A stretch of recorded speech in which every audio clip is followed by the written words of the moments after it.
আমাদের অনেক সময়ই দরকার হয় যে পিডিএফকে পুনরায় ডকুমেন্ট আকারে প্রকাশ করা, যাতে আমরা ডকুমেন্টকে সহজে এডিট করতে পারি এবং এডিট করে আবার পিডিএফ আকারে আমরা প্রিন্ট করতে পারি।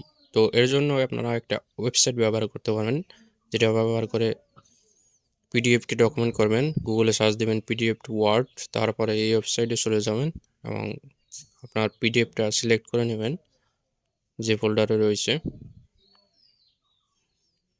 তো তারপরে ডান পাশে কনভার্ট টু ওয়ার্ড এখানে ক্লিক করলেই আপনার পিডিএফটা কনভার্টিং শুরু হবে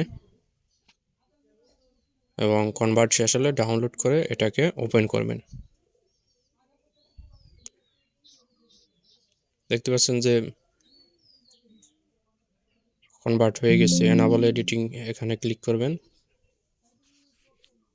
এবং আমি চাইলে এখন ইচ্ছে মতো এই পিডিএফটাকে এডিট করতে পারি। আপনারা চাইলে মোবাইল দিয়েও কাজটি সহজেই করতে পারবেন। মোবাইলেও ঠিক একইভাবে গুগলে সার্চ দেবেন পিডিএফ টু ওয়ার্ড এবং ওয়েবসাইটে গিয়ে আপনারা ফাইলটা আপলোড দিবেন এবং মাইক্রোসফট ওয়ার্ড নামের অ্যাপস আপনার প্লে স্টোর থেকে ডাউনলোড করে নিতে হবে আপনার মোবাইলে। তারপরে সেম কাজটি করতে পারবেন আপনার মোবাইল দিয়ে।